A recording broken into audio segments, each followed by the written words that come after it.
समुद्रस्य हिमालय दक्षिणम तथा भारतम नामन भारतीय। हमारा भारत देश जो उत्तर में हिमालय तथा दक्षिण में समुद्र से घिरा हुआ है, उस और भारत देश में रहने वाले हम करोड़ों भारतीय हैं। पेट्रोलिज्म देशभक्ति आखिर क्या है? मैं 3 लोगों के नाम आपको बताऊंगा जिन्होंने देशभक्ति करने के लिए अपने सारे हद पार की थी। महाराज आधी लगीन कोंढाण्याचं मग माझ्या रायबाचं, ऐसा कहकर सूबेदार तानाजी मालुसरे छत्रपति शिवाजी महाराज का स्वराज का सपना अपने कंधों पर लेता है ना, वो है असली देशभक्ति। जब बाजी प्रभु देशपांडे छत्रपति शिवाजी महाराज को गढ़ पर भेजकर स्वयं 2000 सैनिकों से लड़ता है ना, वो है असली देशभक्ति। जब छत्रपति शिवाजी महाराज ने उस टाइम 1600 साल पहले भगवा लहरा था, इसलिए आज हमारे हिंदुस्तान में तिरंगा लहराता है।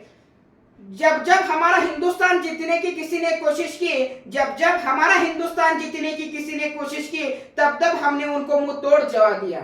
जिसने स्कूल छोड़कर आजादी के सपने देखे, जिसने स्कूल छोड़कर आजादी के सपने देखे, बचपन में था तभी उसने ठाना था कि जब तक इस भारत माँ को आजाद ना देखूं तब तक मैं चुप नहीं बैठूंगा। जब तक मैं इस भारत माँ को आजाद ना देखूं तब तक मैं चुप नहीं बैठूंगा। एक उसका नाम था शहीद भगत सिंह। एक घटना घड़ी भगत सिंह के जिंदगी में जिसने भगत सिंह की जिंदगी बदल दी, वो घटना थी जलियांवाला बाग हत्याकांड। करोड़ों की तादाद में लोग उस रोलेट एक्ट का विरोध करने के लिए जलियांवाला बाग में पहुंचे थे। उस जलियांवाला बाग में एक ही एंट्री थी, एक ही मुख्य दरवाजा था। वो मुख्य दरवाजा अंग्रेज के लोग बंद करते और हमारे लोगों पर गोलियां चला देते हैं। लोग हमारे घबरा जाते हैं, लोग भागने लगते हैं। कुछ से लोग उस कुएं में गिरकर अपनी जान देते हैं, हजारों के लोग मारे जाते हैं, कुछ से लोग घायल होते हैं। ये घटना जब भगत सिंह को पता चलती है ना, किसी का इंतजार न करके भगत सिंह उस जलियांवाला बाग हत्याकांड में जाते हैं। जो हमारे लोगों का उस मिट्टी में खून बहाता ना, वो मिट्टी अपने हाथ में लेकर कसम खाते हैं कि जब तक जिंदा रहूंगा तब तक इस भारत माता के लिए रहूंगा। सिर्फ और सिर्फ 23 साल की उम्र में इनकलाब जिंदाबाद के नारे लगाकर वो फांसी पर हंसते हंसते चले गए। जब 23 साल का युवक फांसी पर चढ़ रहा था तब सब लोग तमाशा देख रहे थे। जब 23 साल का युवक फांसी पर चढ़ रहा था तो सब लोग तमाशा देख रहे थे।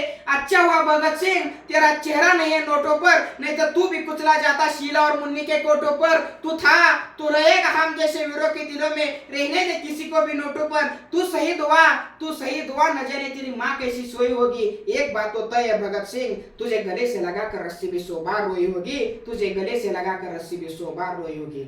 ऐसा नहीं है कि हमको आजादी गांधी नेहरू की वजह से मिली, लेकिन उसके पहले भगत सिंह, राजगुरु सुखदेव, नेताजी सुभाष चंद्र बोस, इन्होंने हमारे भारत माँ के बेड़े पर हथौड़े मार मार के भारत माँ की बेड़ियां कमजोर की थी, इसलिए हमको आजादी मिली।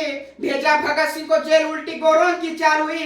भेजा भगत सिंह को जेल, उल्टी गोरों की चाल हुई और पहली बार 116 दिन की हड़ताल हुई। अड़ा रहा जिसने सपने देखे थे इनकलाब के, अड़ा रहा जिसने सपने देखे थे इनकलाब के, उसके मुझ के आगे घुटने अंग्रेजों ने टेके, उसके मुझ के आगे घुटने अंग्रेजों ने टेक दिए।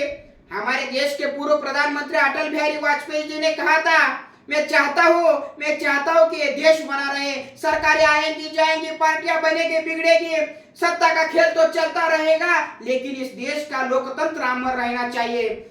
हमारे पड़ोसी के साथ हमारे संबंध अच्छे नहीं थे, इसलिए अटल बिहारी वाजपेयी ने भारत पाकिस्तान बस सेवा शुरू की और उस बस सेवा में अटल बिहारी वाजपेयी जी स्वतः बैठकर पाकिस्तान जाने लगे। उसी टाइम उस बस में एक पाकिस्तानी पत्रकार अटल बिहारी वाजपेयी जी को सवाल पूछती है, अटल जी मैं आपसे शादी करने के लिए तैयार हूँ, लेकिन एक शर्त पे, अगर आप मुझे मुंह दिखाई की रस्म में कश्मीर दोगे तो आपसे मैं शादी करूंगी। तभी अटल बिहारी वाजपेयी जी कहते हैं, मैं भी तुमसे शादी करने के लिए तैयार हूँ, लेकिन मेरी भी एक शर्त है, तुम मुझे दहेज में पूरा कश्मीर दोगी तो बात करना।